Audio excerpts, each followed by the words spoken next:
Um, yeah, everybody is muted. Thank you for that. Yeah, there is a mute on button if required. Yes, it's 10:30. I think, good morning, everyone. Thank you all for being here from the bottom of my heart. I will first share a verse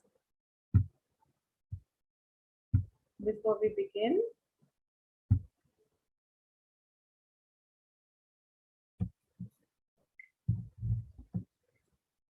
Where is the book in which the teacher can read about what teaching is?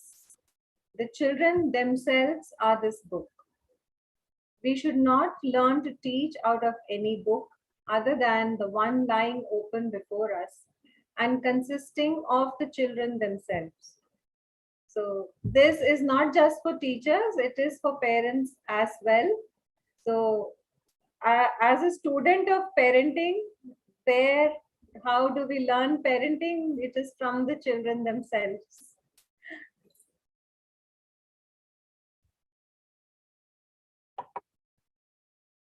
So we are all here as students of parenting, and it's a lifelong journey of learning how to be a parent. It never ends. I mean, it's like in adult, like when our children become adults, I think we all have to learn how to stop being a parent. So it's a continuous journey of learning and unlearning. Great. So I'd like to introduce myself. I'm Nirupama Rao. I'm a psychologist by qualification. I've done my master's in psychology from Madras University. After that, I initially first volunteered and then started working at a special school called Saraswati Kendra Learning Center in Chennai. And I've also done a lot of courses in special education, learning disability, counseling. I recently finished a course in anthroposophic psychotherapy.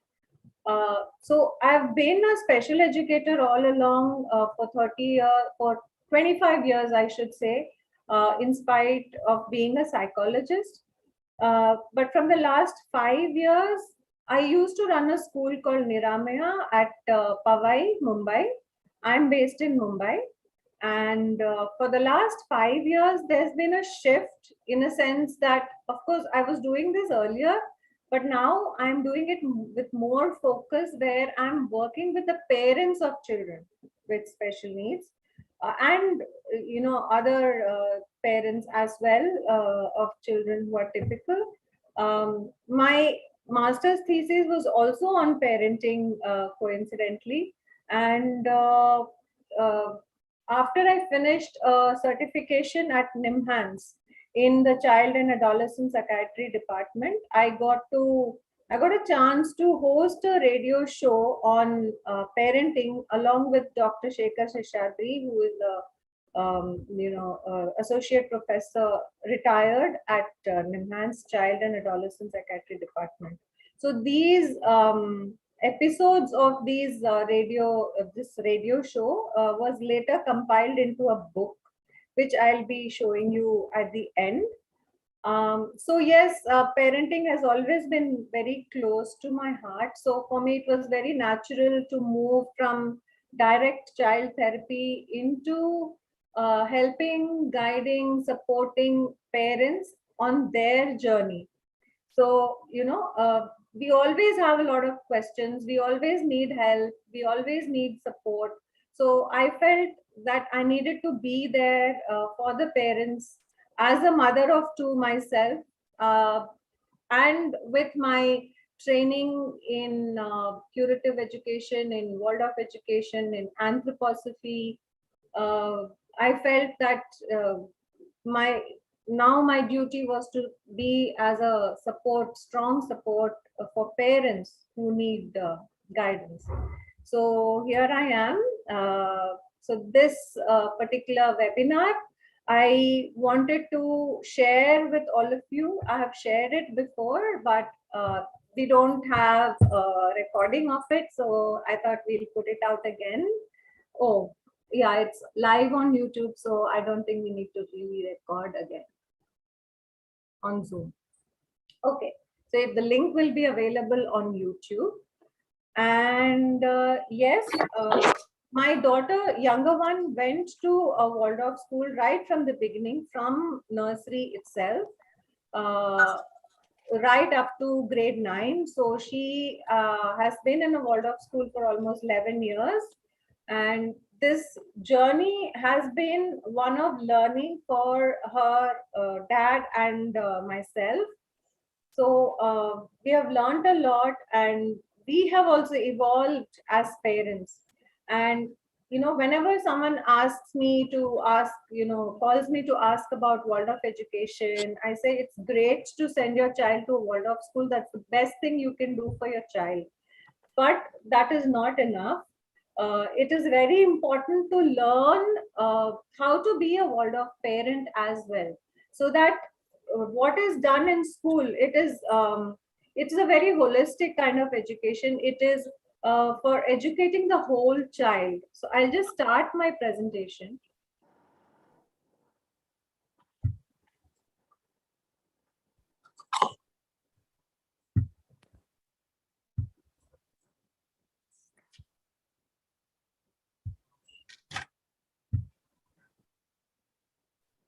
Yeah. So it's the education of the whole child, where we are helping the child to develop in all possible ways: physical, emotional, psychological, intellectual, spiritual. In all possible ways, we are trying to help nurture our children. So uh, because of that, if what the child is getting at school is in alignment with what the child is getting at home, then there is a lot of harmony, and there is a lot of alignment, and the path becomes very smooth for the child and for the parents as well.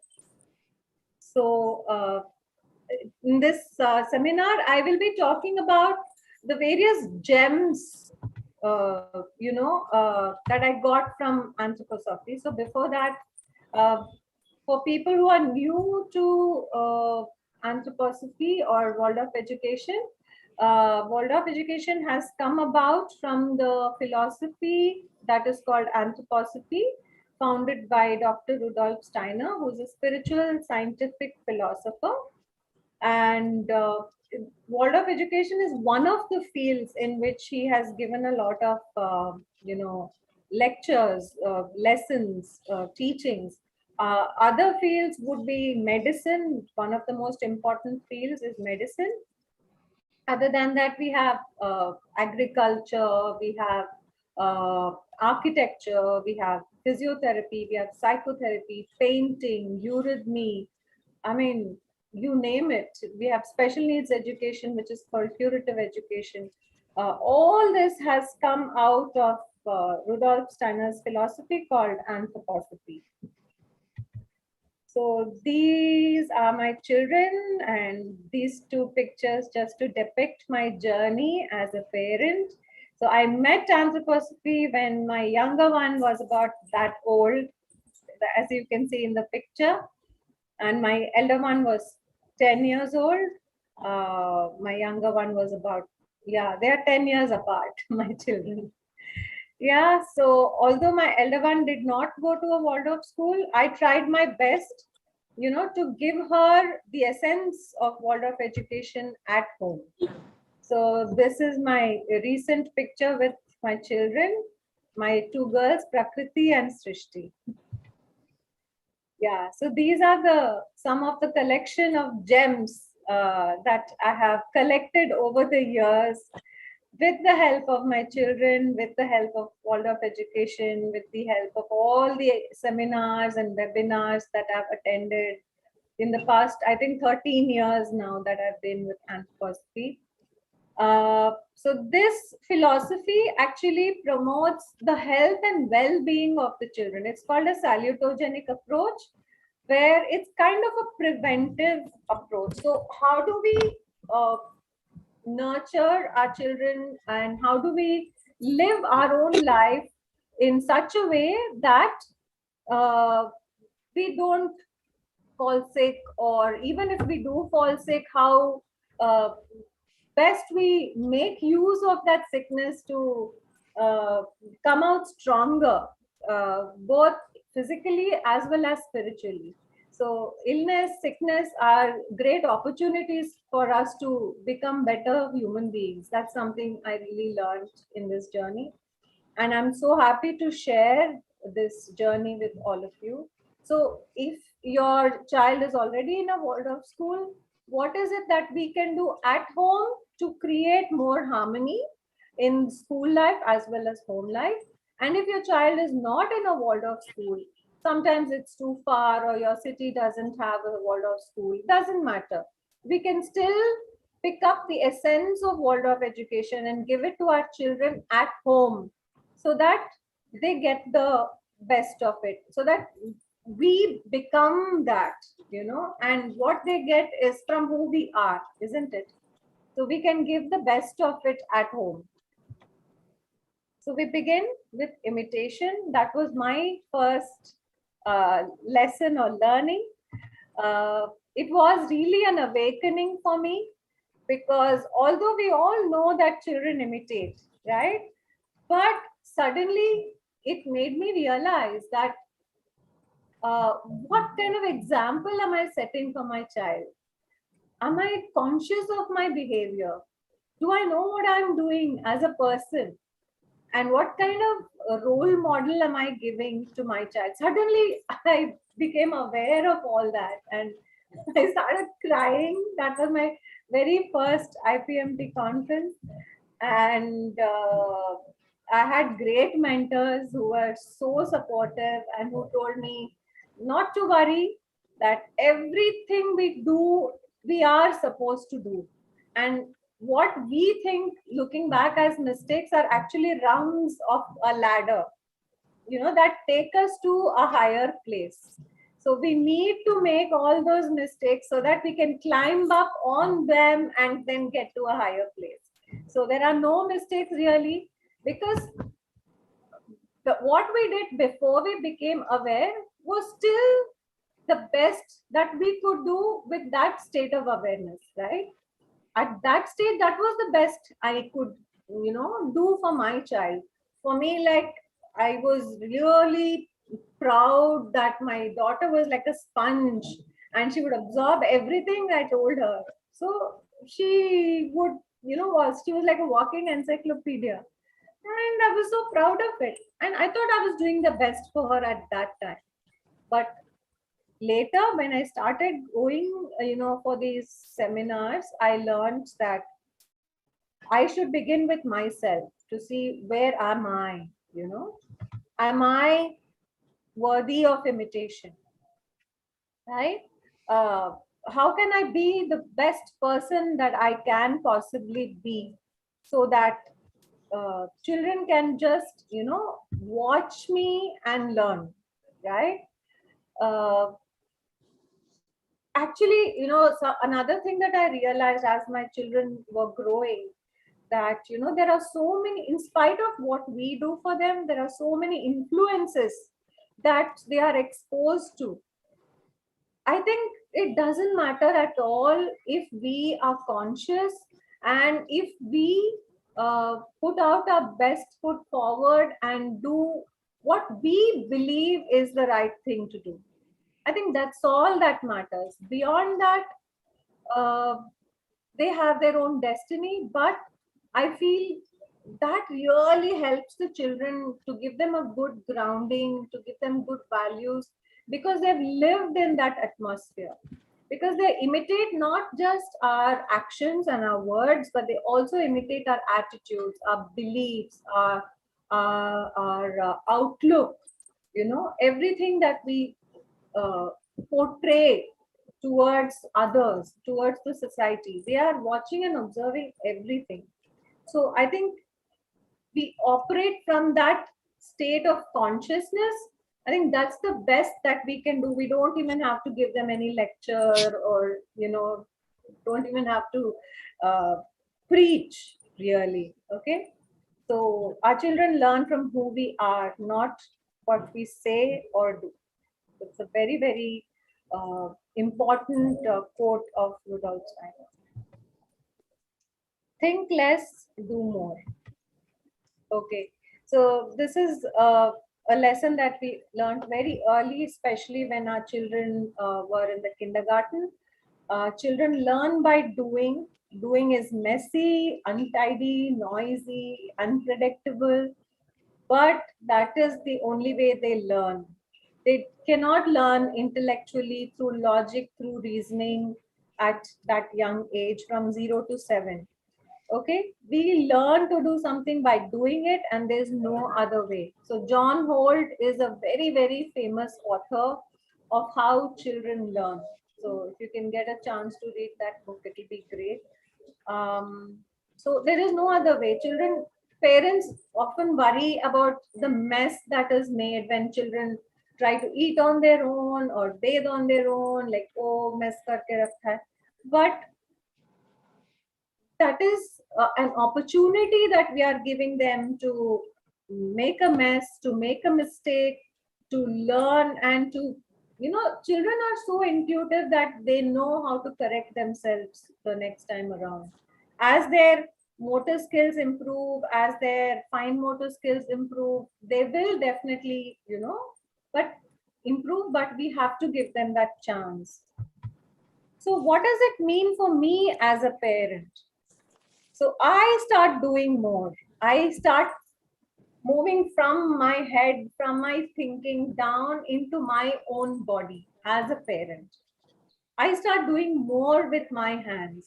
I started doing crochet and handwork so that I could, give a model to my child to focus. So when children see us focusing, they also imitate that and they learn to focus.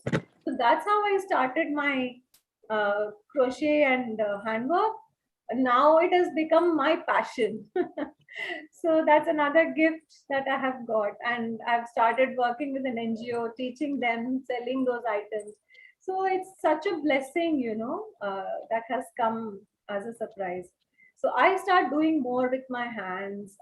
Gardening, I have a small collection of plants. So Call join yeah, can I request everyone to mute, please? A group lo vettiru okati webinar undi join avvu. Can I please request everyone to mute themselves? Thank you. Yeah. So, sorry. Yeah. So let us give them opportunities to fail, because failure, I mean, everyone knows it's the biggest stepping stone to success. We've already spoken about that. So let them fall, let them get hurt.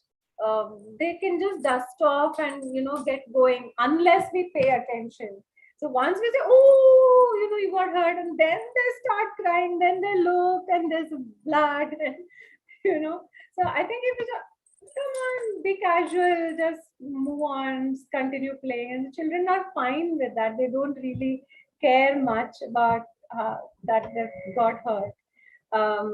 So movement, balance, and touch are the most important senses to develop in the first 7 years, along with the life sense, which is a sense of well-being. The child knows himself or herself whether he or she is feeling good. Are they hungry? Are they sleepy? Are they tired? Are they full? Are they cold? Are they warm? So that's life sense. So that comes from a whole lot of the 3 R's that we'll be talking about soon. Yeah, so children should be aware of their own needs. So let us give them a chance, for them to get in touch with their own bodies. So that is really, really important. So let us not protect them too much. Unfortunately, during the pandemic, we all kind of were in a place where we didn't know what to do. How dangerous is it? How okay is it? We none of us knew. So there are some of us who really panicked and who became really anxious, and we kept our children indoors and we made them wear two masks, and we did not allow them to go to play. So I have a friend who runs a preschool where I consult. So I was asking her, how is it, how does it feel after reopening, after the pandemic? And she said that it's like crazy because the children have not had a chance to move. They have not socialized. They have not interacted with others. For 2 years, they've been indoors. Uh, so they are so hyper when they have come back to school. Now, many of them are not speaking because they've been on gadgets. Parents have been working. I mean, I cannot blame the parents at all because no one knew how to handle the situation, right? We didn't know what was happening. We didn't know how careful we could be in this situation. But those who have been in Waldorf schools, I guess they would have been probably a little more relaxed, a little less anxious, probably, and they would have, whenever the social interaction started, they would have probably had play dates or found a chance where the child can go and interact and be with the others. That's my guess, knowing what world of education is about. And of course, there are many parents who are not aware of it, but who are aware in general. So, uh, yeah, we talk a lot about immunity in this philosophy. So, the more the child is exposed, the better the immunity is. So that's something that we know. So this philosophy gives you a sense of security. Actually, this philosophy helps you feel uh, more trust.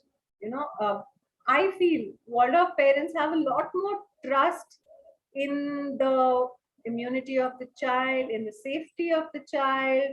uh, you know that he will be okay, that she will be fine. I don't have to do too much. I don't have to entertain my child all the time. So this trust comes with world of education, and that is really important for me. And talking again about doing and moving, which the children missed in the pandemic. So my mentor once told me, Dr. Lakshmi, that the world has enough thinkers. What we need now is more doers. So yeah, we need more people who can actually act rather than people who think and suggest and give ideas, and it should be done like this, it should be done like that. Yeah, we have enough of those, but I think we need people who actually can go out there and do it. This is another very, very popular concept with world of education, where less is more, right? So many of us actually don't buy toys. For my elder one, yes, because they're 10 years apart, I had a lot of toys, lot of plastic toys, as you can see in the picture on the right. There's so much choice that the child gets flabbergasted. Like, the child doesn't know what to play with. By the time he plays with one toy, he finds another. And from that toy, he moves to the third. Like, a child is not able to focus and go deep into one object, where he can completely focus and go into it and become part of it. So you see the child on the left, she's playing with a leaf. It's just a leaf, but she looks so joyful and so connected with that leaf, and so entertained. I've seen my younger one play with a piece of thread. Believe me, I watched her play with it for 1 hour, fully focused. They become that object. She became that thread. you know Children can play with anything: cartons, boxes, your dupattas, your saris, the furniture, the kitchen utensils, water, rice. I mean, you just give them anything from home, they can happily play with that. Uh, as a parent, I realized myself that me and my husband, like initially, once we had a child, we would go to the toy shop and we would get enamored with all the toys that are displayed in the shop. You know, we would get tempted to buy a particular toy because we didn't have it growing up. I think many of us do that because we like it, we want it, and we beautifully, happily bring that toy and give it to our child. What happens? After 5 minutes, it's thrown away, it's put away. I mean, don't you all agree with me? Right? So the child cannot play for too long with a toy that does everything. You know, children need toys where they can do something. So a good toy is 99% child and 1% toy. So the interaction that comes with playing comes from the child and not from the toy. So if you give a toy that you have to press a button and it makes noise and it gives all kinds of light and great, but the toy is doing all the work. What is the child doing? There's hardly anything for the child to do, right? So minimum toys, minimum clothes, minimum choices. Um, I've seen many parents, you know, when playtime is over and from the garden they have to go back, they say, Chale, beta, ghar chale, like, shall we go? So you're asking the child whether you want to go home or not. The child is obviously going to say that, no, I don't want to go.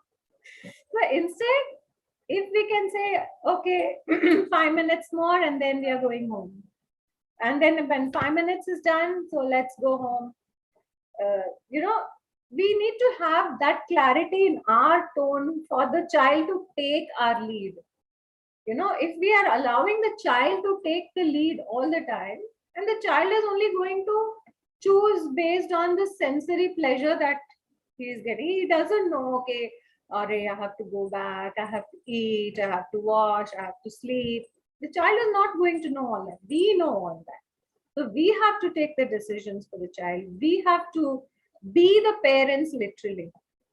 You know, these days we hear it very often. You know, it can be very, very confusing that be your child's friend. What does that mean? Be your child's friend means like agree to everything the child says, or make sure that they're happy all the time, or what does that mean? What the child needs is a parent. You know, like yesterday I was talking to someone whose child has a very bad toothache, uh, and uh, he was like, "अरे सुनता नहीं है, he doesn't listen, he बहुत जिद करता है, throws a tantrum." But is he the parent or are you the parent? Does he have the judgment about how bad his teeth will get if he goes on eating chocolate? Or do you have that knowledge and that experience? What happens with too much judgment? You have as a parent. So, as a parent, we have to take the lead. We have to show the way what is good, what is right, you know, what works. We have to set the limits, set the boundaries, you know, for the children. And structured activities at a young age is again not very healthy, because again it takes the child into the intellectual realm. So I keep saying, you know, head, thinking, body, what is this? So in Waldorf education we believe that a human being has three aspects to it. There's a thinking aspect, there's a feeling aspect, and there is a body doing, willing aspect, right? So today, I think because of our lifestyle, because of how things, I'm sorry, there's a loud mic sound. I'll just close the window.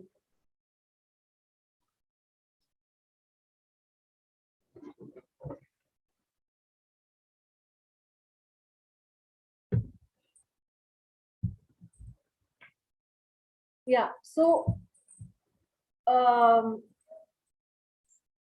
what was I saying? Yeah, structured activities. So yeah, thinking, feeling, and willing.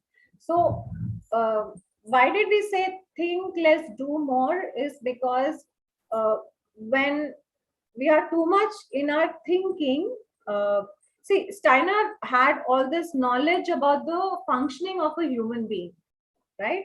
How the human body functions, what are the various systems in the body.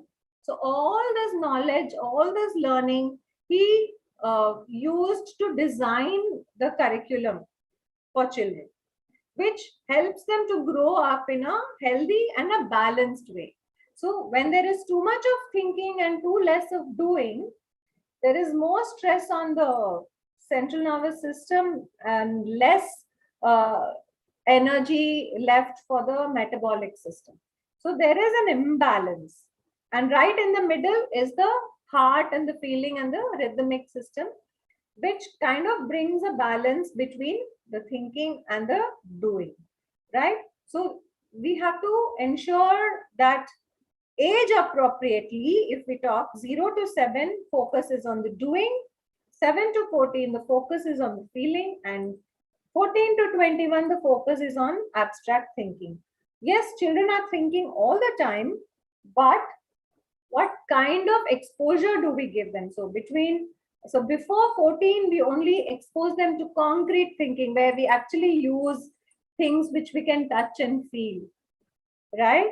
So we don't expose them to too much of mobile phones, video games, too many books, encyclopedias, too much of knowledge, too much of information, basically, which kind of keeps them in this head area. So that causes a lot of imbalances in the body, and they are left with very less energy to do. To, it leaves them with very less stamina, to go out there and be present for the world, to be present in school or to be present in play.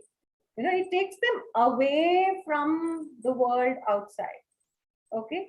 So that's just a little about keeping it simple, giving them less information. And when they ask questions, uh, 0 to 7, it is very important to uh, keep it very imaginative, like a story, like a fairy tale. Our answers can be full of magic and full of fairy tale elements where, like, Mama, where did the sun go? Okay, the sun went to sleep. He wore his red pajama and he is gone to sleep. And Mama, is the moon coming with us? See, look, the moon is coming with us.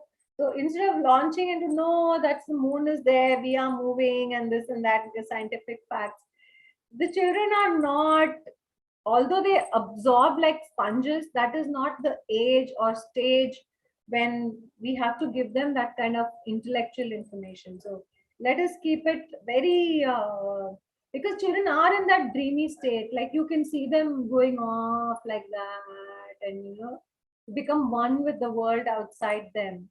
So it's important that that we maintain that innocence, till as long as we can. So to keep that innocence alive, to keep the wonder alive, we don't really answer all their questions scientifically, and we don't have to entertain them. So they can entertain themselves very well. So let us sit alongside them, be busy with our own work, maybe repair some, old, clothes that are stitches have come off, do something, but we don't have to focus on our children all the time. But when they need us, yes, we have to be fully present for them. But yes, we don't have to focus on them all the time and entertain them all the time. Right. So as a parent, what does it mean for me? It means that I need to practice mindfulness. I need to start thinking about minimalism. I need to be more present to myself, to my child, to everything that I am doing in my life. I need to be more present.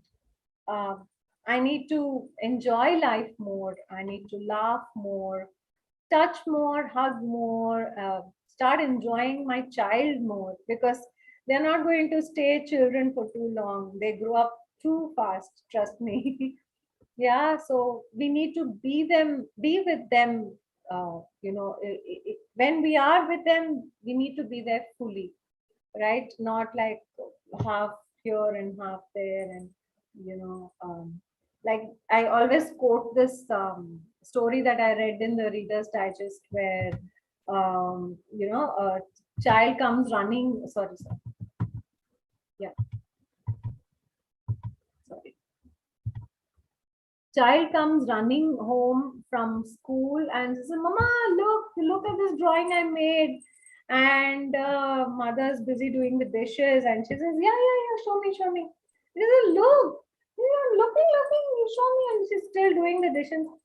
But she says, I'm sorry, it's like, listen to what happened at school. Listen to what happened, not look. Listen to what happened at school. Say, yeah, tell me, I'm listening. And she's doing the dishes. You're not listening, listen. I am listening, tell me. Listen, you're not listening with your eyes. Like, yeah, that's important. We need to listen with our eyes as well. Like, when my husband has to really listen to me, he wears his glasses and he says, okay, now tell me. Because then he's listening fully. He's even reading my lips at that time. He's fully there, fully present. Okay.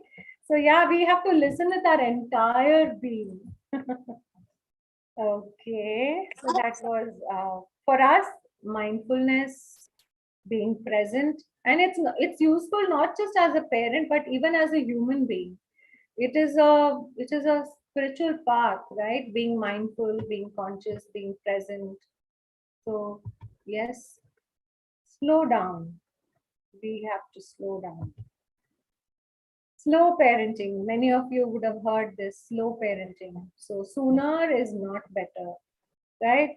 Especially today, we have so many early learning programs, early start, early reader, brain this, brain that. Like, so much focus is on brain and starting early, giving too much information too soon, exposing them to gadgets too soon, and even posing for pictures, when it happens too soon, it's too awakening. So they say children have to be in that dreamy state, right? Like, there are three states of consciousness. One is a fully awake day consciousness, which we have during the daytime. Then we have the dream consciousness when we are dreaming. So we are half here, half there. So even when we are about to get up, if we listen to some sound that's happening outside, we dream that sound in our dream, isn't it? Like, once I remember as a child, my mom played Lata Mangeshkar, and I literally had a dream where Lata Mangeshkar was sitting in our neighborhood temple and she was singing. So there's that half awake, half asleep, dreamy consciousness, and then there is unconsciousness, right? So children are somewhere between unconscious and dreamy conscious. They are not awake. So the too much information we give them, too much exposure we give them, they come too prematurely into the awakened consciousness of the adults. That's when precocity happens. That's when even premature menarche happens. Children are maturing so soon these days. Why is that? Because they know too much too soon before their physical bodies are ready for it. Their emotional life and intellectual life has already moved forward. So that is not a good balance, right? Uh, Also, they say, like I read in the yoga book, where it talks about the pineal gland, which is active for a long time in children, and slowly, as the growth hormones start setting in, the pineal gland starts calcifying. So the more premature the exposure, the sooner the pineal gland calcifies. Okay, so there are a lot of research also to support and document this. Okay, so what does it mean for what happens if we do academics and information and information overload too soon is that the body is still growing. Many of you who are from a Waldorf background know this very well. The body is still growing, the organs are still developing. And if we take the focus away from the body to the brain, the body development is compromised. And this shows either immediately as asthma or allergies or sensory processing issues or gut issues, or it can show up later also as maybe blood pressure issues, diabetes, various lifestyle diseases that we have today, right? So when whoever it is, whether it is our children or whether it is us adults, being too much head oriented does not help us to connect with the world around. It's like yesterday that preschool teacher was telling me, that the teachers, the young teachers that have been recruited recently, they can only see the children in front of them or the children behind them. They can't kind of have eyes in their back. That you're so aware, when you're grounded, you're so aware, what is happening behind you also.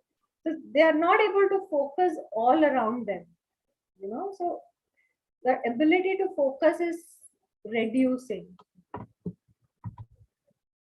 So when we talk about early start, this is okay. Early sensory stimulation is good, where especially out in nature, the touching, feeling, smelling, seeing, running, playing, climbing, hearing, all this, the sensory stimulation, which we call as the lower senses in Waldorf, is very, very important rather than intellectual or cognitive stimulation. So let us take our children out more often, weekend, instead of going to malls and movies. Let us take them to outdoors, uh, be with nature, trekking. If you have a national park, you can take them there, you know. Uh, Okay, so I had to, do this slide because, like I said, right in the beginning, that was my disclaimer that many of us have, made, I wouldn't call it mistakes, like have done some things that were not optimal for the child because that was our awareness at that time. But no worries, nothing to worry. Guilt is the lowest of all vibrations, so let us not even go there. Let us not get into a guilt trip. uh, I can start from where I am today or where my child is today, because by the time I heard about Waldorf education, my elder one was already 10 years old, and I did feel guilty. And that's what my mentor told me: guilt is the lowest vibration, and our child gets affected with our vibration or our emotion that we are feeling. So we need to be very mindful of our emotions. Uh, so our children, if we become aware of this fact, our children help us to practice equanimity. Equanimity is one of the 6 exercises given by Steiner, for spiritual growth. So equanimity is one of them. So yes, I do respond to situations, but I don't go too far up or too low down. I stay closer to the center, and I'm able to bring myself back to equilibrium sooner than I used to before. Right? So uh, it is good for us as well as our children, right? Because emotions cause endocrinal imbalance, and endocrinal imbalance causes illness, right? So the more we are in control of our emotions, the better it is for our health and also for our child's health, which we will go into in some time. Learn to trust the child's innate love for learning. So children naturally love to learn. Like in the Waldorf school, they don't teach alphabet till grade 1, okay, numbers and the alphabet. But the children are so curious that they teach themselves. They see hoardings, they see numbers in the lift. There's numbers and alphabets everywhere we see, right? So the children teach themselves, even without being taught. We make them sit and write pages and pages of A and pages of numbers and alphabets unnecessarily. The child has learned to read and write on their own. We have a lunch turn list. So every day one child takes the lunch to school. Children are able to read the lunch and the teacher, tomorrow is his turn, teacher, day after is her turn. So they're already learning on their own. So there's this beautiful concept somebody told me about. Okay, if the child is like an arrow, so you have the bow and you pull back, and then release, and the arrow shoots forward with great velocity, and thrust forward. In the child is that arrow which is full of eagerness and enthusiasm to learn. Children want to learn, they want to read and write, they want to do homework, but when you do it at the appropriate time. If we do it too early, it becomes a burden, it becomes pressure. If it is not done in a way it is supposed to be done, it becomes stressful. So learning, when it takes place age appropriately, at the right time, in the right way, in the right manner, it becomes very, very joyful, right? Yeah, cooperation is more important than competition. Yeah, that we all are becoming more and more aware. Like, somebody was saying, I think I saw a video, right? Why did they teach me to compete and get more marks than him and do better than her? And, why did they do that in school? Now, once I'm in the office, they're telling me, you have to learn to work as a team. You have to learn to cooperate. Why is that not taught in schools? It was by somebody who has no connection with Waldorf. I mean, like, there are people all around who are so aware, become aware of all these things on their own. So, yeah, and every child is born for a specific purpose. Every child is unique. Every human being is unique. We are all unique. We often have this tendency to compare ourselves with other people, whether it is in career, whether it's in parenting, whether it is in body shape, whatever it is. We all are conditioned to compare ourselves to others. So each of us is on a very unique journey. We have very specific purpose for which we have come to this school called Earth, right? We have very specific lessons to learn, which are different from the lessons of A or B or C or D. Each of us has a different task to be completed in this life.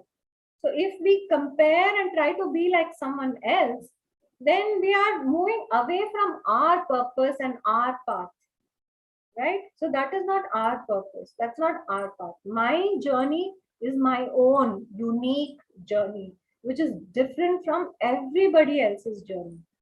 Okay. So comparison is something that we need to steer clear of. And let the children discover their own passion.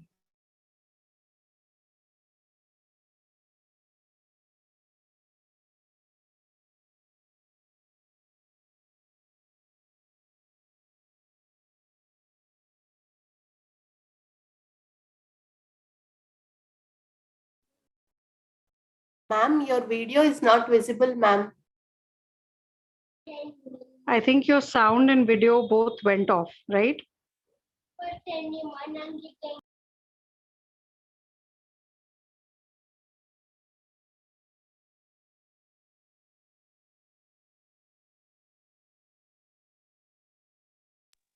Yes, we are not able to see you, ma'am.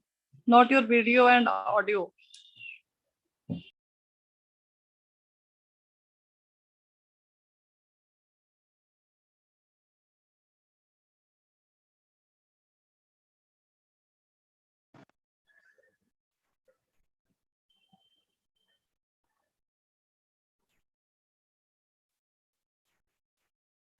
I'm so sorry, my computer shut down.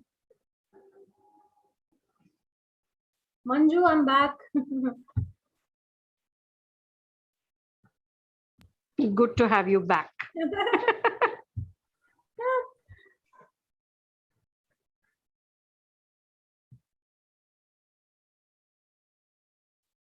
Oh, what did I share? I'm so sorry about that.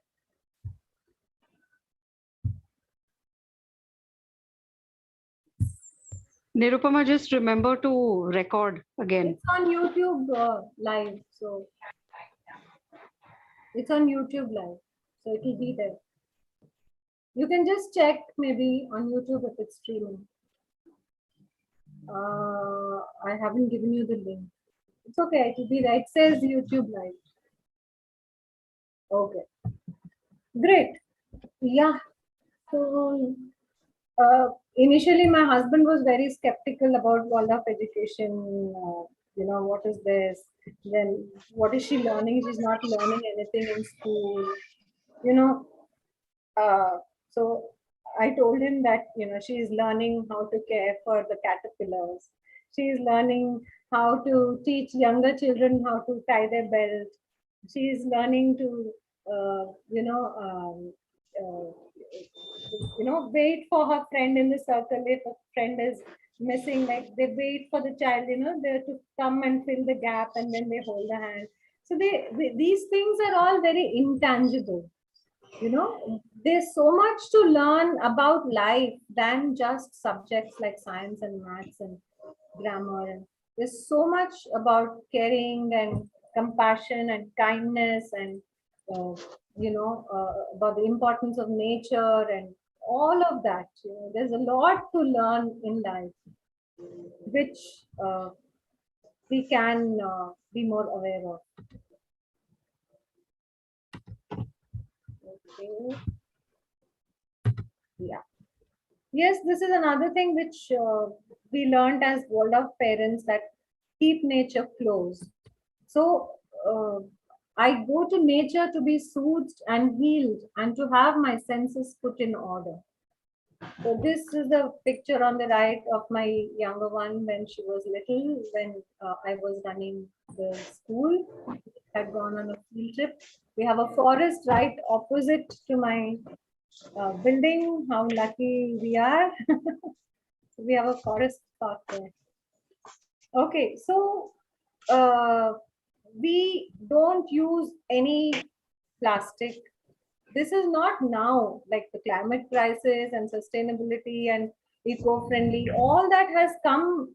A lot of people are talking about it now, like in the last 7-8 years, maybe, or maybe even less.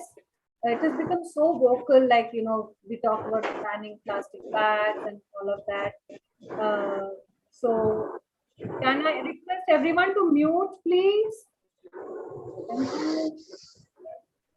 But we would talk, we were told about this, like Waldorf education is 100 years old, and we were talking, our schools are 20 years old, like the old Waldorf schools in India are about 20 years old, and we were talking about this then, even before climate, became a thing. Uh, Climate change became known in public awareness before Greta Thunberg.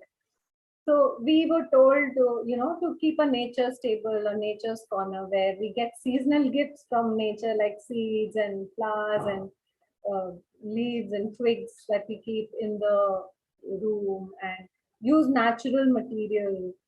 Be aware of natural rhythms, the rhythms of nature, the sun rising and setting. How we were initially, before we got the electricity, we used to follow the sun rhythm, right? We used to rise at dawn and sleep at dusk before the light goes out. So we would eat before that. So because we have artificial lighting now, we can stay awake as long as we want, and we can go to sleep whenever we want. We can keep it at like day, the whole day also.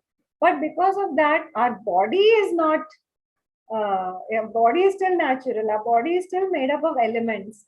So when we take it for granted, and the body starts protesting and it starts showing signs, okay, what are you doing?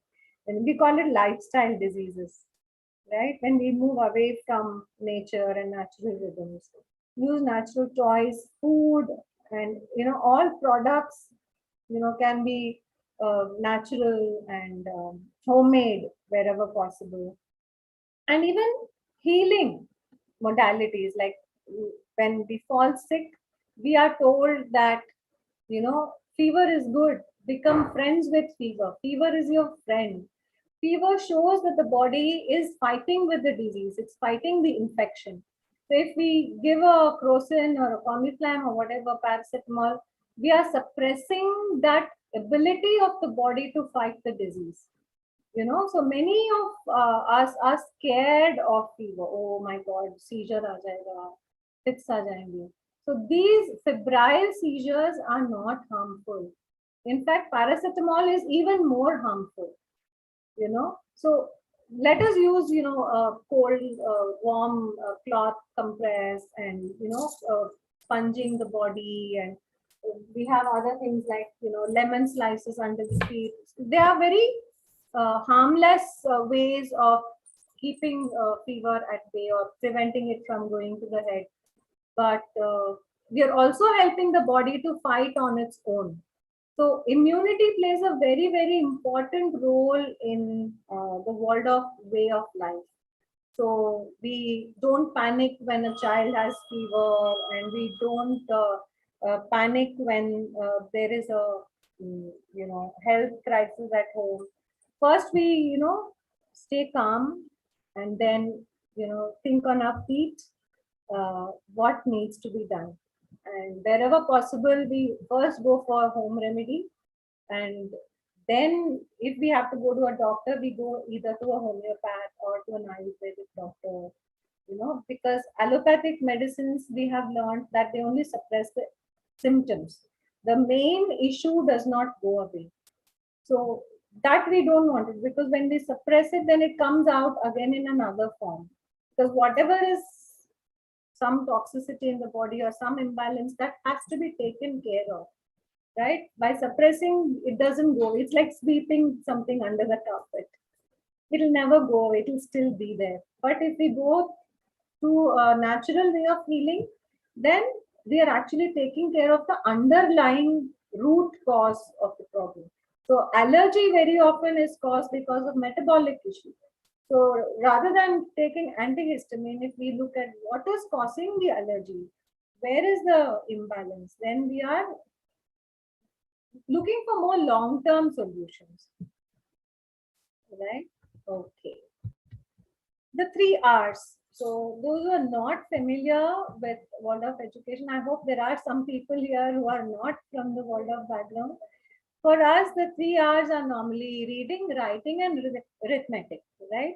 But in Waldorf education, the 3 R's are rhythm, repetition, and reverence. Especially in the 0 to 7, but yes, for all of us, because we all need it in life, right? So what is rhythm? Rhythms are predictable daily, weekly, monthly, yearly routines, right? One thing follows another, one thing follows another. We know, okay, after this is going to come, after this is going to come. Rhythm is very closely tied to our rhythmic system, like where the heart has a rhythmic beat, our lungs where we are breathing in, breathing out rhythmically.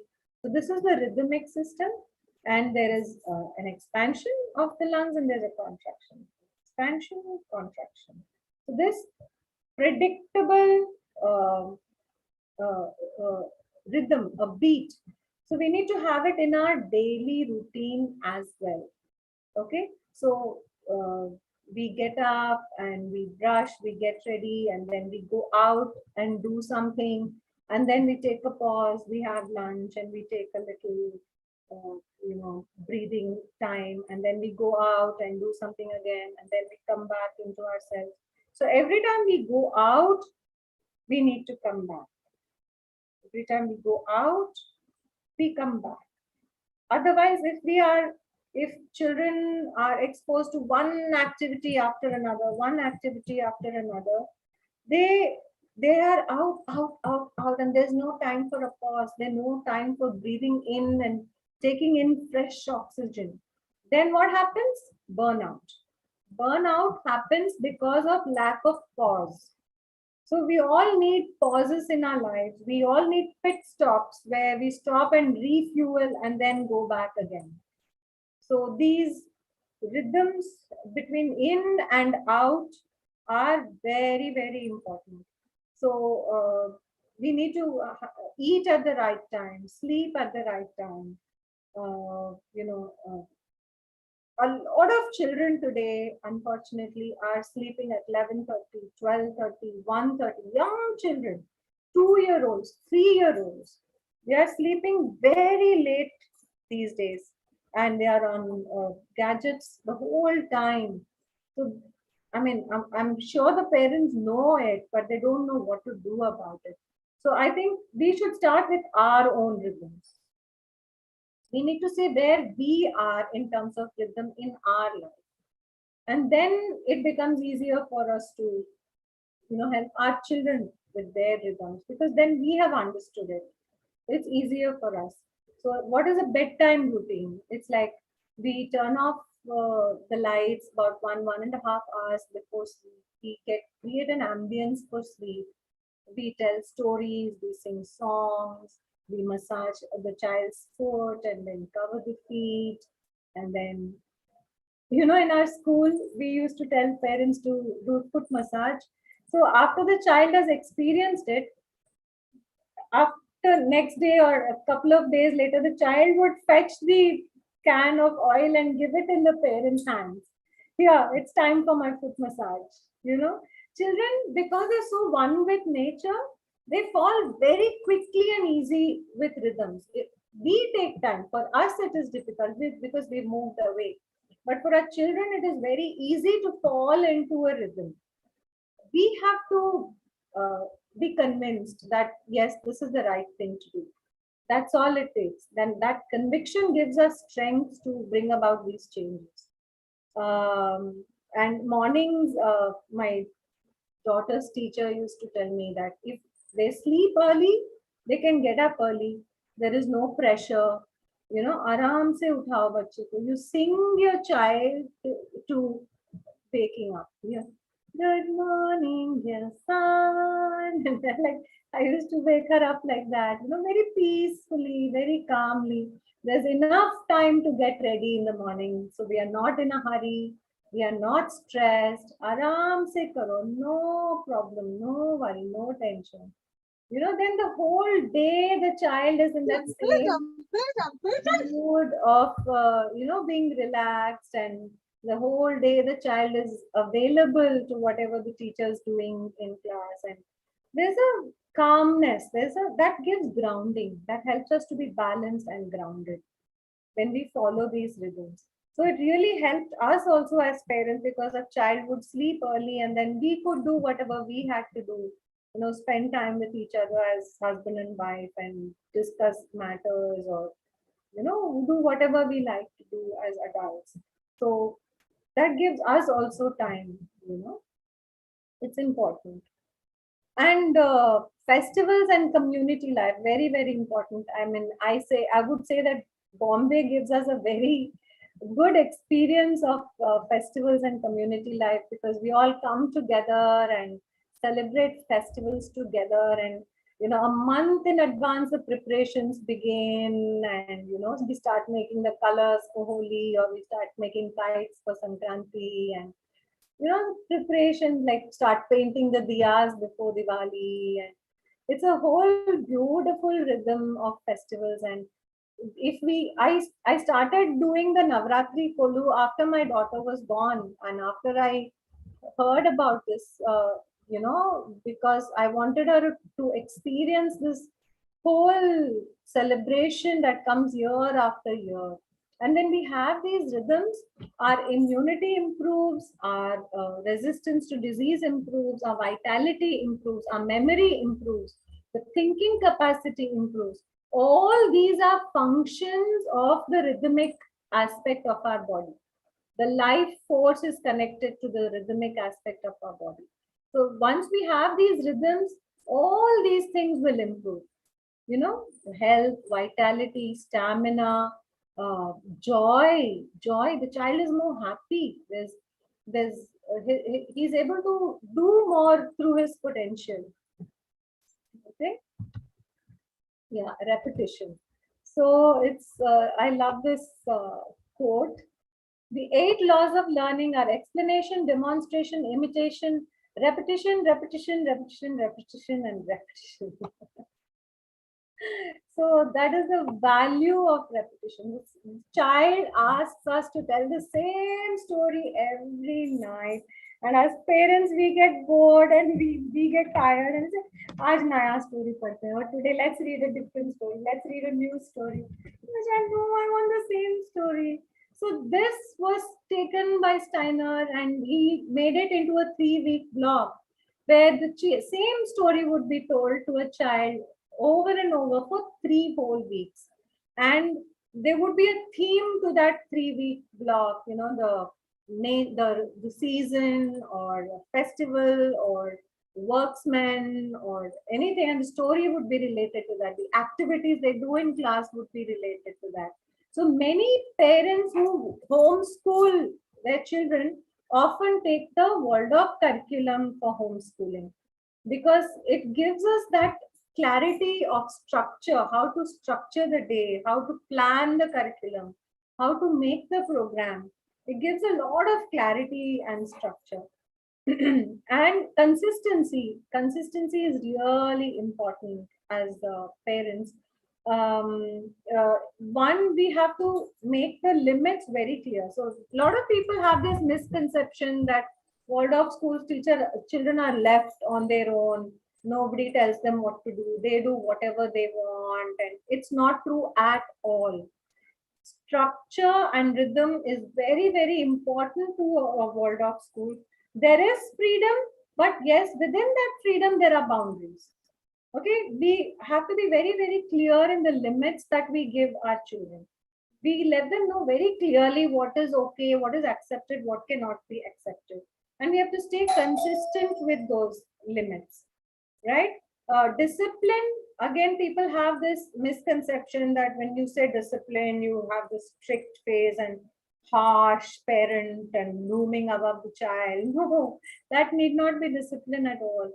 What we just need is a firmness, and this firmness, when we are fully convinced about what we are doing is the right thing. So we don't have to raise our voice, we don't have to shout, we just have to say it in the calmest voice possible. Sometimes even an eye contact is enough. The child will understand, okay, mommy means this, so I cannot do this. So discipline need not be harsh. It can be just, firm and calm, and where we are grounded, we are not getting emotional, we are not getting frustrated. Important, the key is consistency. Reverence. The third R is reverence. Just a second, please.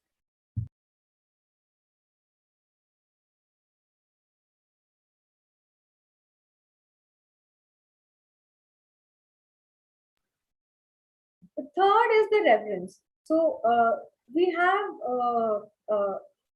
an art of movement in this philosophy. It's called eurythmy, where we do a lot of movements that are very therapeutic. Actually, it is used, to teach children in schools also, and it is used as a curative remedy also. But there is this beautiful gesture in eurythmy. I mean, what I have shown here is just a similar one, but the arms are straight like that. That's called the reverence. Okay, so reverence, and this exercise helps to build immunity. There is a certain way in which it is done. I have not shown you the exercise, but reverence again improves immunity. Reverence again improves our overall well-being. So reverence can be shown in our actions and gestures as well. I mean, I really learned this from my father. Even when he moves a chair, he'll slightly lift it and he'll put it in such a way that it doesn't even make a noise. When he, tears some bills or something, he will slowly go and put it. The whole movement of his is in full reverence.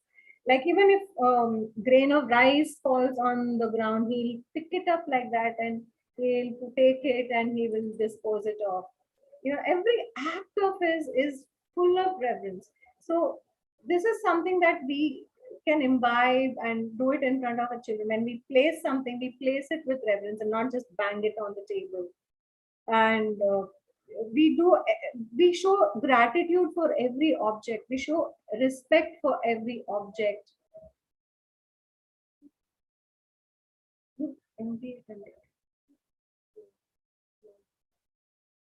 So in every action, in every gesture, in every interaction, in every communication, we can show this reverence and gratitude and respect.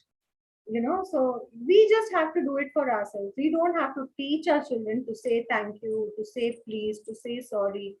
We don't have to say that at all. The children will look at us and they will learn from us according to context. How am I supposed to talk or say or do? It's all on us. Mirror, mirror. So my child reflects me. My child is my mirror. Everything I do, the child holds up a mirror through his or her actions and behavior. So if a child is behaving differently, we need to look at not as, oh, why is he doing this? Why is he misbehaving? No, but we need to look at it as, where is that coming from? What is the reason he or she is behaving that way? What is he or she trying to communicate? Does that say anything about me? If a child is screaming and saying no, no to everything all the time, I had to, look into myself and wonder, if am I saying no all the time? Is there another way in which I can get my child to, follow the structure, follow the limits, instead of using the word no? Can I give alternatives, or can I say what we can do instead? So if a child is, leaving things here and there, I need to look at, am I leaving things here and there? Is my house cluttered? uh, where can I bring in more organization? How can I become more organized? So every behavior of a child first mirrors us. Then there can be many other aspects coming from the society. The child also mirrors the teacher, mirrors the society, mirrors the community, mirrors the parent. But I need to be aware, what am I doing that the child is trying to tell me through his or her behavior? Okay, so my child reflects my physical, emotional, mental, and spiritual state of being.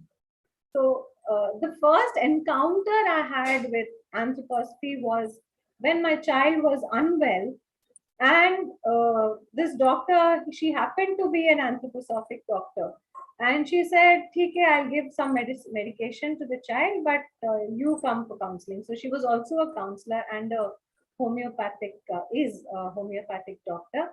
So she asked me to come for sessions, and it did turn out that I was going through, emotional issues at that time, and that was really reflecting on my child as a health issue. This is called pedagogical law in uh, anthroposophy. So it is so true. I mean, everything that I'm talking about, I have personally tried and tested as a parent and as a teacher. That is the reason I'm talking in front of you all with so much conviction, that I'm only talking about stuff that I have tried myself, and I've seen my other parents, my friends who have also tried it, and it has worked for all of them.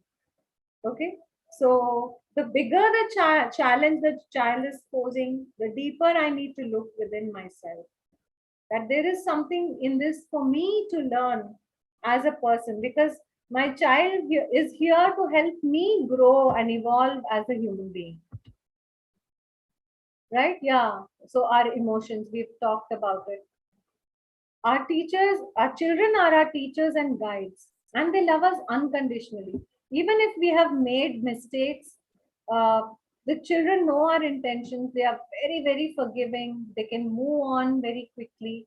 I was listening to this audio book by Pema Chodron, and she talks so beautifully that she made a lot of mistakes as a parent, and she was in unstable marriages, and her children had to go to boarding, and they really suffered because of that.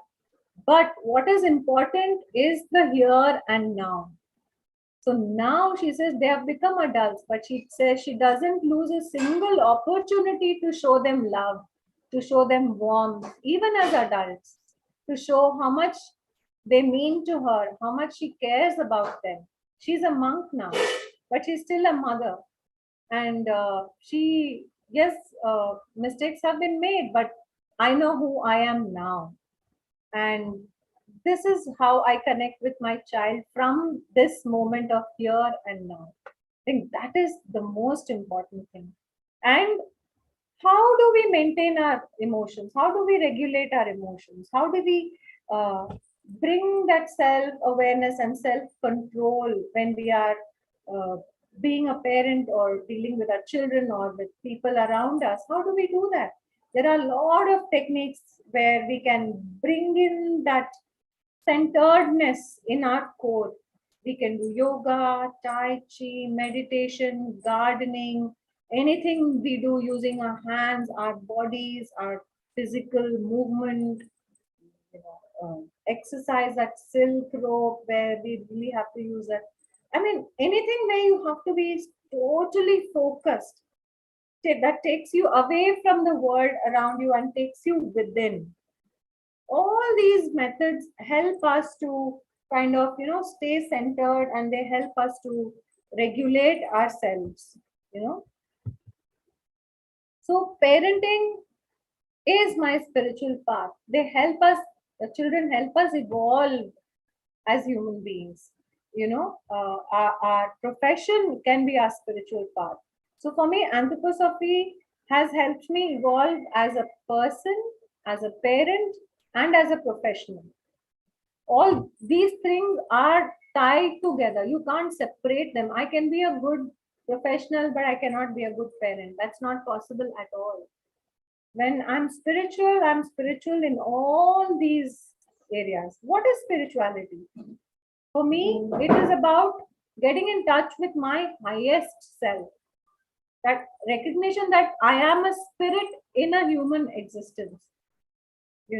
I'm an eternal being, which is pure, which is complete in all senses, that is trying to uh, fulfill my purpose as a human being on this earth, right? So that is my spirituality, that is my spiritual path, and my children help me do it, my clients help me do it, my friends help me do it, my society helps me do it.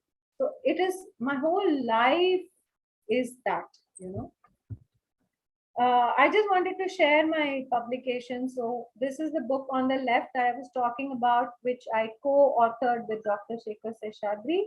And the one on the right is a book that I was guided to write by a good dear friend of mine, Nandini Santanam. She motivated me to bring this out. It was just an article on my blog. Sorry, that N is small n, not a big N, niramaya.blog. So my daughter, who was, doing her design at NID, helped me compile the book. And both these books are available on Amazon. And I just also wanted to share that if you see in the first slide, I have given a QR code in the corner of that flyer.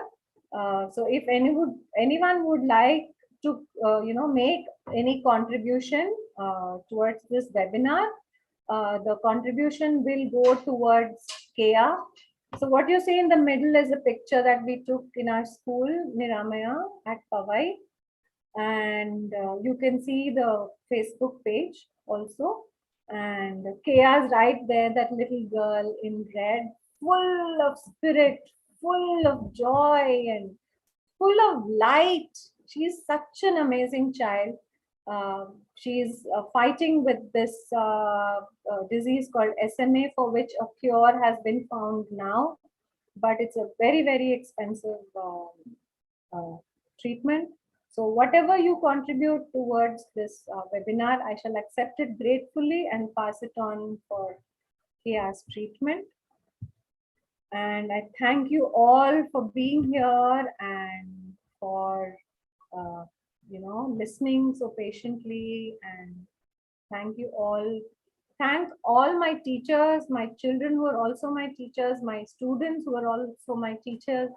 I'm so grateful for this life that has given me all this so that I can give it back to everyone. So I'm just filled with gratitude.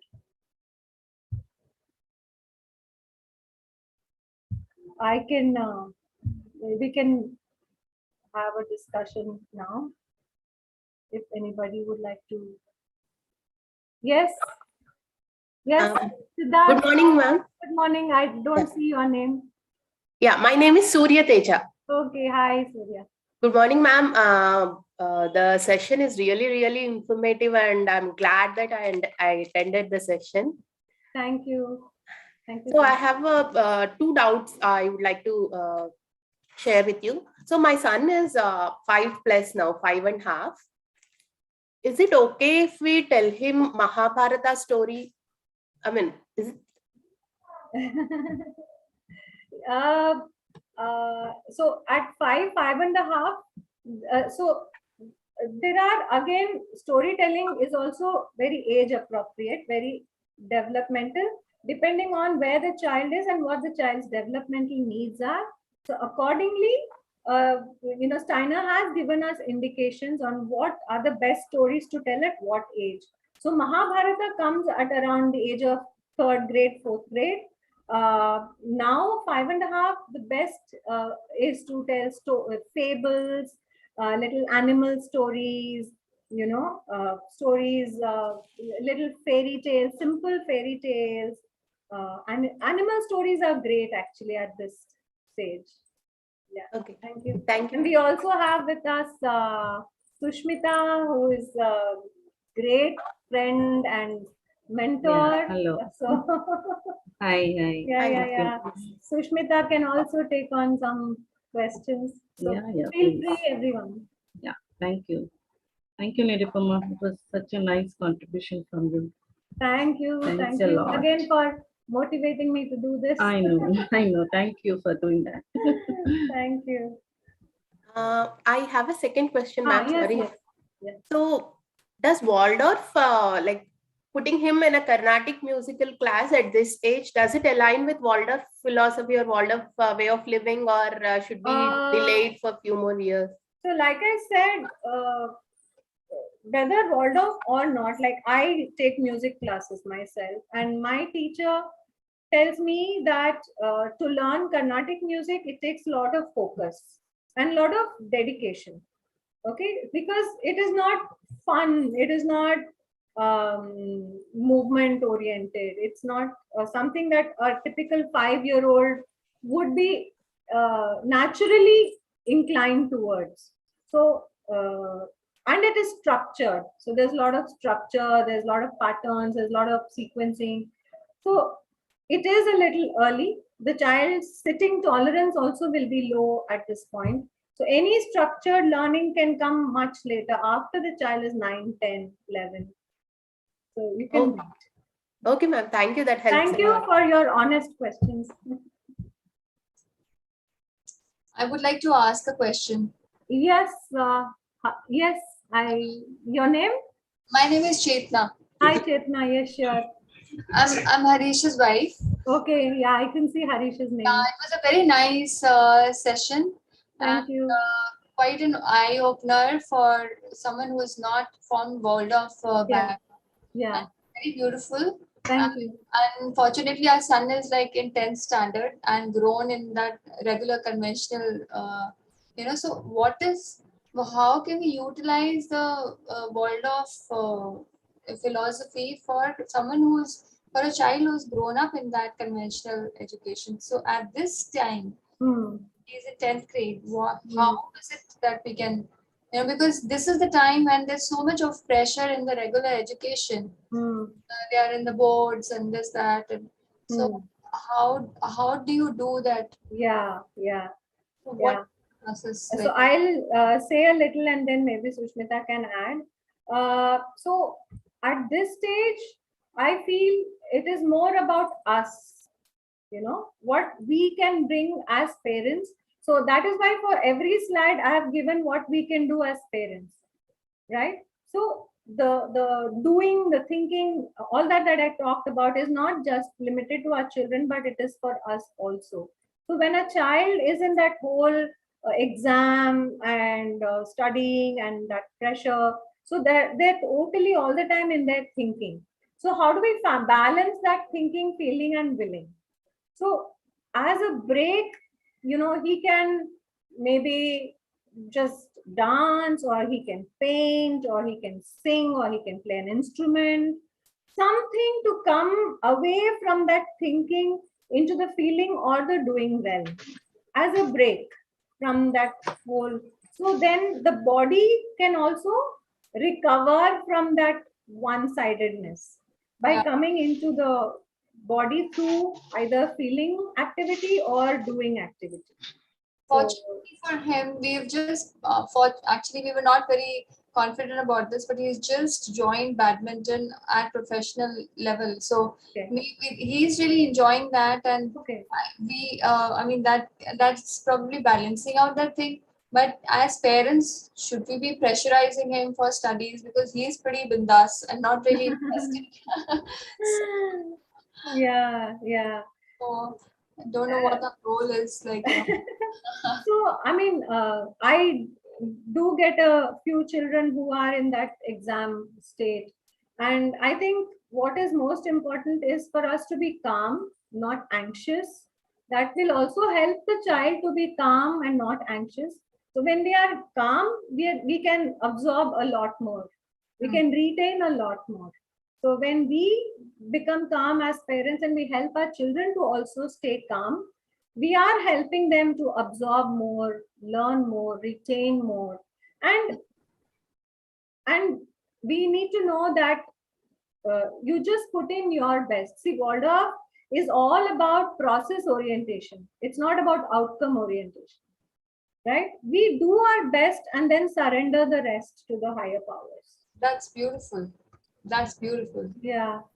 Very much in keeping with the scriptures that we have, like even in Gita they say, Absolutely. Just focus on the process, not on exactly. So it's really nice. Yes, thank you. Thank you so much. Thank you so much. Thank you. Thank you, Harish. Thank you for being here. Sushmita, would you like to add anything? Yeah, it's the same thing. Actually, even I wanted to say the same thing. It's good sometimes to step back, give a pause, and let them realize it than pressurizing them or putting our efforts or our expectations on them. At this age, it's not only Waldorf or non-Waldorf. It's the age of the child. Yeah, I completely agree with what Nirupama has said. Yeah. So they rise up to that, and they take responsibility for their own tasks and duty as a student. So it doesn't become divert them to the physical activities than the intellectual.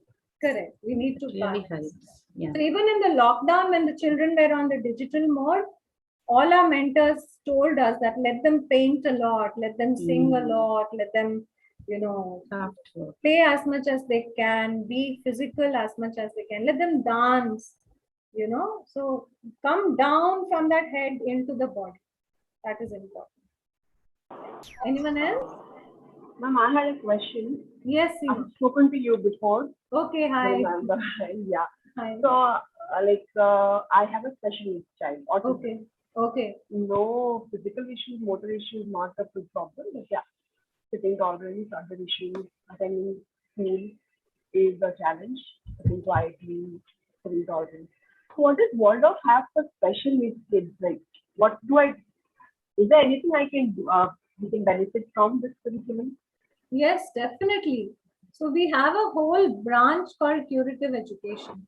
Which town are you based in? Mumbai, You're in Mumbai. quite close to Powai, yes. Oh, fantastic. Then we can meet up and chat. There is a whole lot of stuff we can do. How old is he? He's 10 now. 10. Okay, doesn't matter.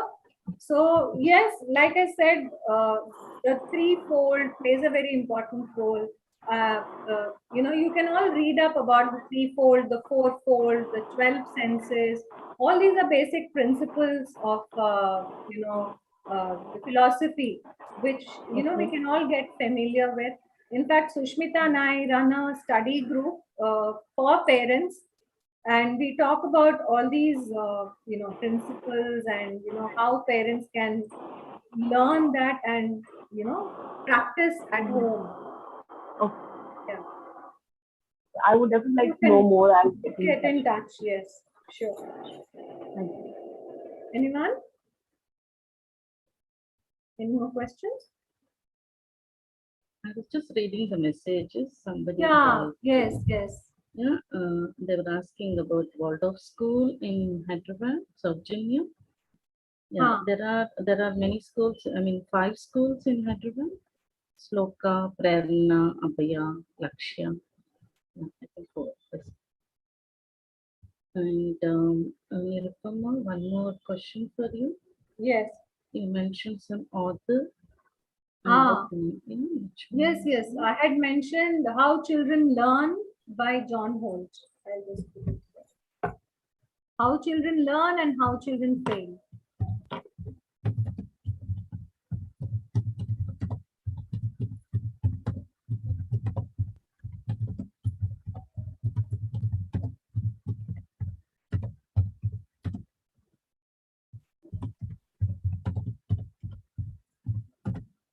Yeah, is that the one you're asking about, or is it my book?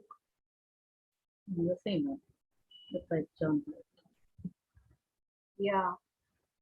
Sandhya is asking more about writing. Yes, it is a head space activity, but it is again introduced very, very gradually and organically in a Waldorf school. So they're in Depends grade on 1. the- Sorry? Depends on the age. Depends on Yeah, the it age. depends on the age, correct. So if a child is above 7, then it is fine. But below 7, below 6 especially, yes, it is a head. So we start with just a line, and we start with a curve, and then we make forms. Form drawing is a very important aspect. Yeah. We make forms Yes, using a combination of lines and curves. And if the child is interested in learning, then let him write on his own using crayons or block crayons. Just give him white paper.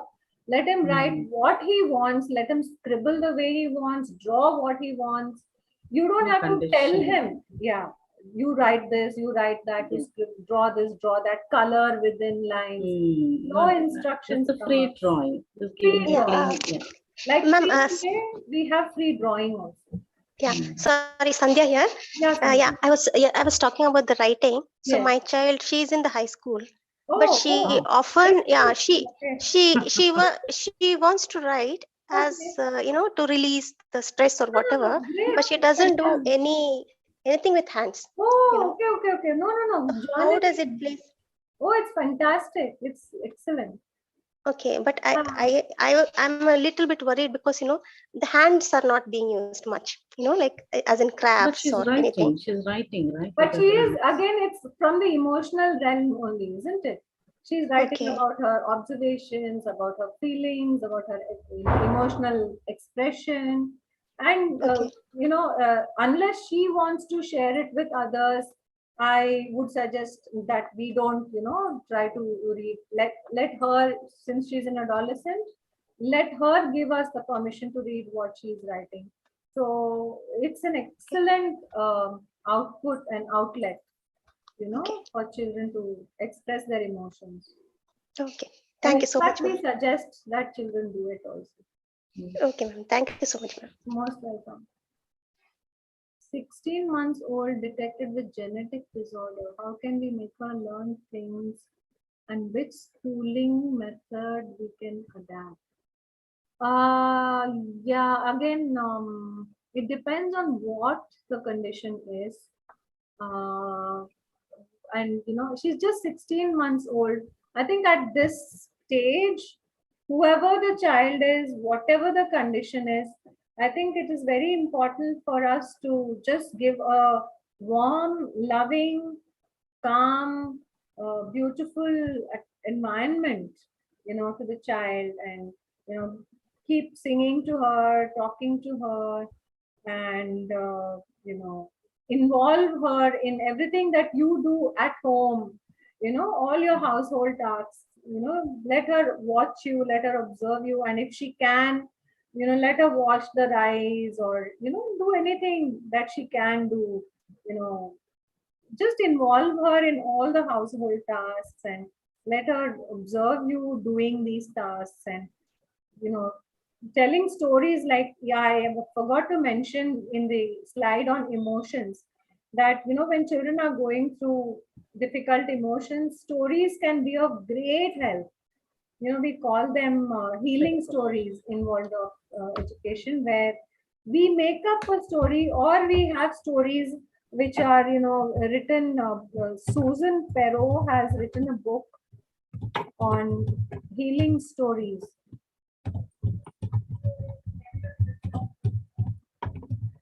I just put that on the chat. So, just through these stories, we can help them overcome emotional challenges. So stories play a very important part. So you can tell us stories, and but we'll definitely need to know what the condition is, so that we can help her better. A question from Dr. Jayshu about homeschooling. Homeschooling, yeah.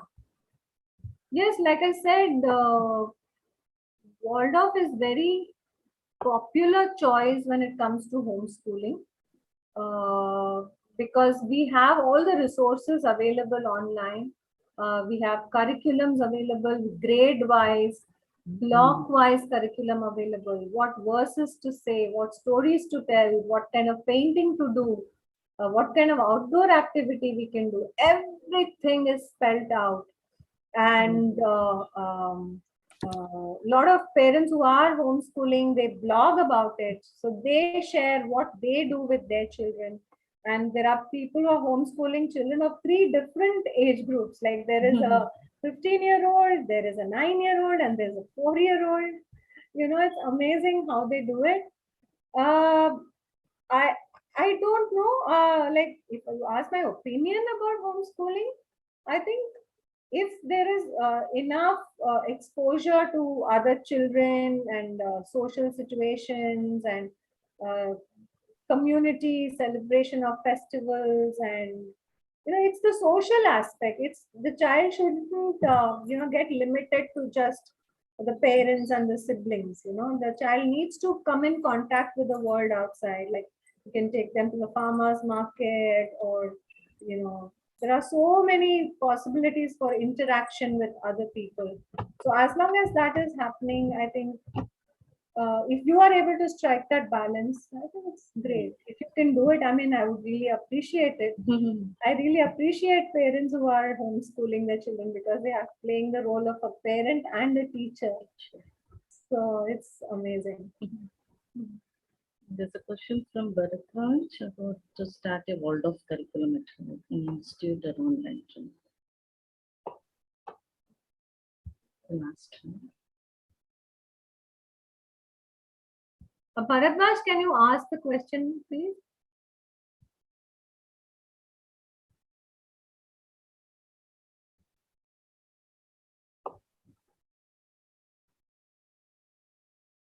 I didn't get the question.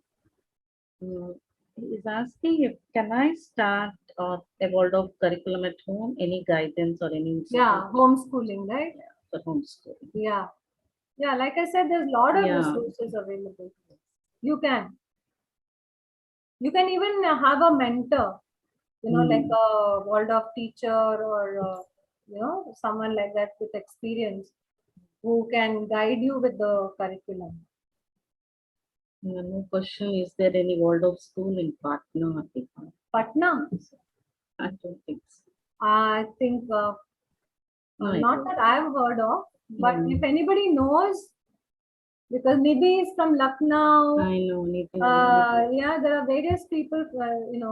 Udaipur, Jaipur. Lot of towns have Waldorf schools now, so there may be something already. Okay, Nidhi can answer this question. Yeah. Yes, Would you be aware, Nidhi?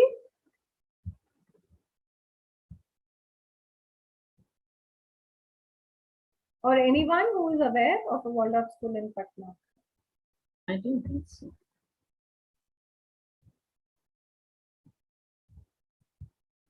Okay. Okay. Who is asking? Maybe I can get in touch with later. But you can, be in touch. Like there are Facebook pages on Waldorf Education, on anthroposophy, and Instagram pages, and different schools have their own pages. So if you look on Facebook, I'm sure you'll find some guidance. Hello, ma'am. This is my question. Snehlata. Okay, hi. From Patna, Bihar. Okay. My daughter is in spectrum. Okay. And, Okay. she is 7 years old. I'm searching for a good school. वो नीचे से सीख सके. मैं कोशिश कर रही हूँ खुद से करने की, but now I need the school help also. Yeah.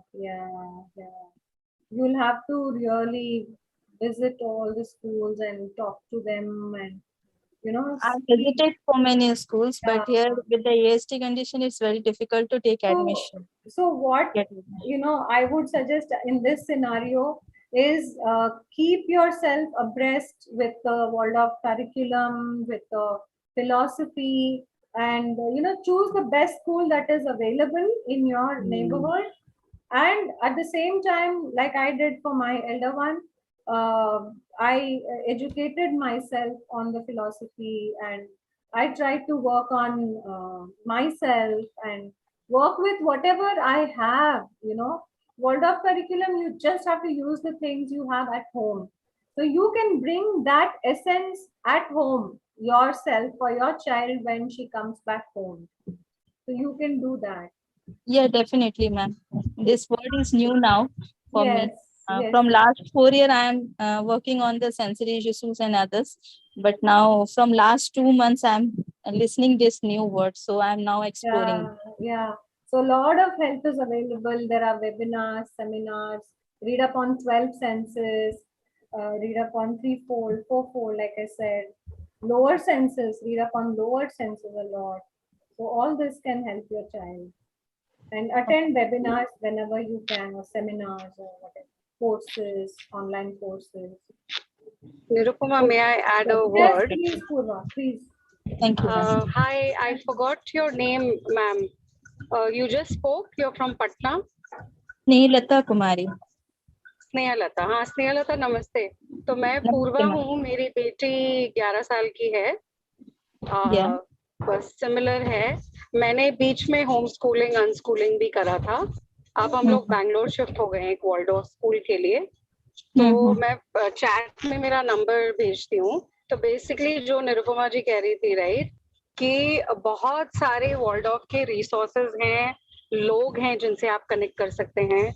हम पेरेंट्स हैं, जैसे आप मुझसे कनेक्ट कर सकती हैं. तो ये जस्ट मेरा नजरिया है. अब आपको कुछ और तरीका मिले तो बहुत बढ़िया, कि आप अपने आप को वो करिए, अपने आप को सिखाइए और आप अपने बच्चे की टीचर बन जाइए, बिकॉज कोई ऑप्शन नहीं है. अब हमें भी अगर स्कूल नहीं मिलता तो हम यही करते. तो वी कैन कनेक्ट. मैं आपको नंबर भेज दूंगी. एंड बहुत ऑप्शंस हैं. Thank you. सुंदर सिस्टम है कि इट्स लिटरली हाँ, मतलब इट इज लिटरली कितनी चीजें आप कुछ खास, इट्स लाइक सेइंग बहुत कुछ करना है पर बहुत ज्यादा नहीं करना है.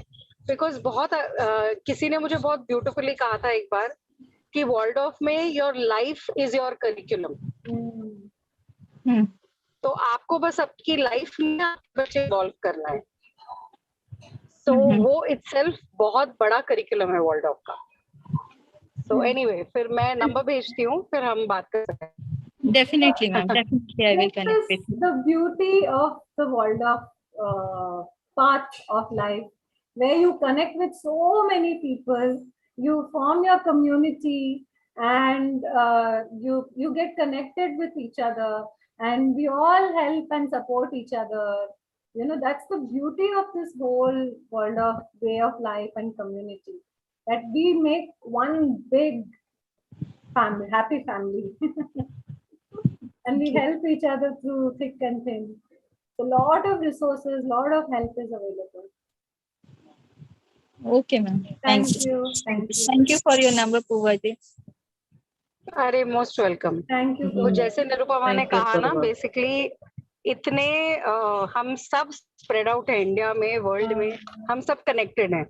इतने रिसोर्सेज है कि आपको अकेला नहीं लगेगा. Exactly. Thank you, Purva. You all share the same soul language. Yeah. Any more contributions, questions, sharing of experience, personal journey, anything? Most welcome.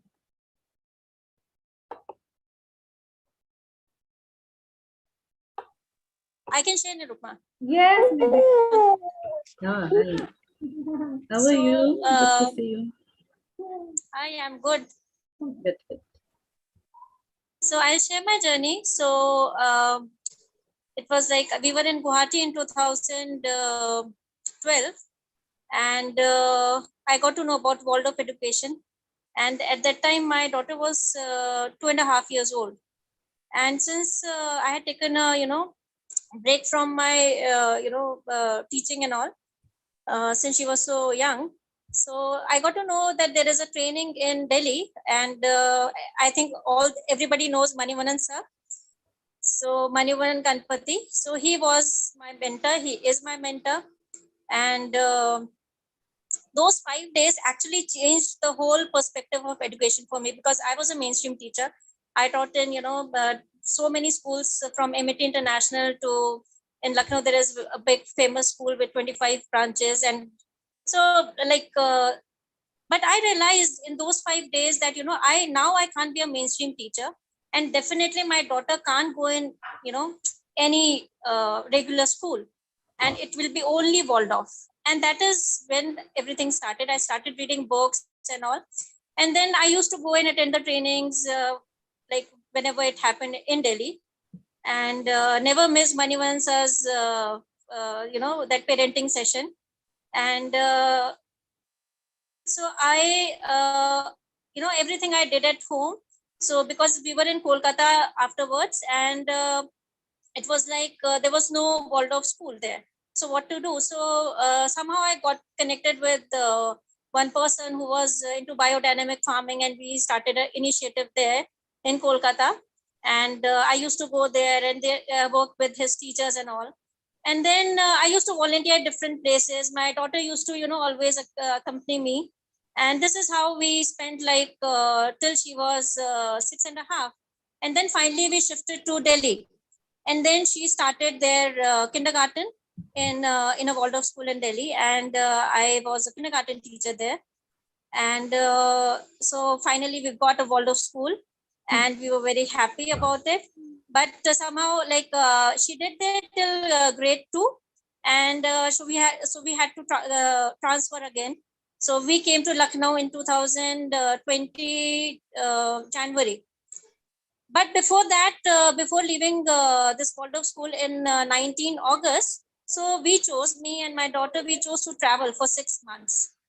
And those 6 months were like, I just can't explain, I just can't tell. It was like amazing. I met Purva there in a, there was this workshop, I don't remember the name right now. Some traveling. Transitioning from tourist to traveler. Yes. Thank you, Purva. And so my daughter, the way she blossomed in those 6 months, it was amazing to see. And like homeschooling and this thing, like people always say that, how do we socialize? So for her, like her friends were from age, like, from a 1-year-old child to 85 years old adult. So this was that she experienced, and she had different age group of friends. So it was really, really nice. And she learned so many things interacting with so many people around, and she learned so much. So it was a wonderful 6 months experience for both of us. And then we came to Lucknow, and here it was like initially she wanted to go to school, and there's no Waldorf school here even. So okay, we found a school which is kind of alternative, but kind of, I'll say.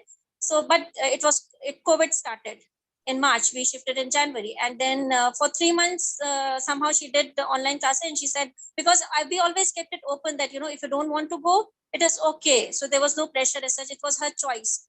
So because she wanted to experience. I don't know. I still have this thing that, at teenage, if she comes and says that, why didn't you let me experience? So hey, it's okay. If you want to experience, you want to wear uniform, so it's fine. So this is how she spent her 3 months. And then she said that, because she was not able to connect with the morning assembly and those thought for the day, all those things. And because it was totally different for her to experience something for 9 years, and then suddenly something is coming up, and she was not able. And we also knew that, this is going to happen. So yeah, so for 3 months she did, and then left.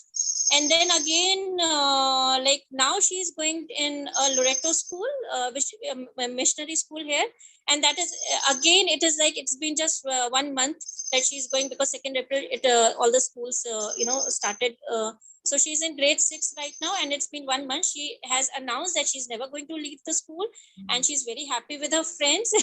But it's like, it's more about, like, this is my personal thing, being a Waldorf teacher, having an experience of homeschooling with my daughter till the age of 10 years. So personally, I have realized that, somehow schooling does matter, but if you keep, things simple at home, and the environment of home is good, you are giving, enriching experiences to your child, I think that is more than enough. It doesn't matter at the end of the day which school. It's more about parents. It's more about the home environment. Because when I look back, I see how was my childhood. My childhood was, we went to school, everything, but still, there was something in my parents. They were always working. They were always doing things with, my mother always, she never sat idle. She was always knitting and, doing some kind of stitching. So that is how she never said that, sit and I'll teach you this. And gradually, I don't know, eventually, how did we learn this knitting came and stitching came? I don't know. I really don't know. I just remember that, we used to make our dolls clothes and all those things. But later on, when my daughter, she was born, and, when I just bought my knitting needles, and I don't know how it was still there in my memory. Because as we say, once you work with your hands, you will never forget in your life. So yeah, so this is my experience and my daughter's experience. And I'm sure, again, the time is going to come within 2-3 months that she will say that, it's not working. So we are waiting for this. Because definitely I never want that she would come to me one day and say that, you never allowed me, you never let me experience this, the regular way of schooling. Because somehow here, there is no concept of homeschooling. People don't know about homeschooling. So yeah, so we are waiting for the time when she will come again and say. So this is our journey, and like, we are very happy. We are very happy. Thank you. Thank you, Nirupama. Thank you, Bandana. Yeah. Thank you, everyone.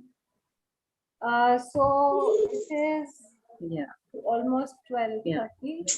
So thank you all so much for being here, and you will find the link on YouTube. You just have to look for Nirupama Rao, Waldorf Anthroposophy. I think you will find it. There are some other videos also, some interviews. You may find those as well. So thank you all. Take care. Have fun. Enjoy life, and have a great summer vacation, whatever is left of it. Okay. Bye-bye. And I think I want to end your talk with the most important thing that I learned. Yeah. which was the total opposite of me. To Acha. slow down. To Slow down. slow down. Oh my goodness. It's like it is the biggest lesson ever. That's nice, Purva. That's really nice. Thank you so much, Nirupama. Thank you, Thank Shushmita. you, Purva. Thank you. Drive safe, Purva. Yeah. Okay, bye. Bye. Thank you, everyone. I'm Thank you, ending the Nirupama. meeting Bye-bye. now. Bye. Bye. Thank you, Sushmita. Thank you, Thank Manju. you. Thank you. Bye. Thank you, Thank you, Anuva. Manju. Thank you, Thank you, Purva. everyone. Chetna, Seema, Neeti, all thank of you.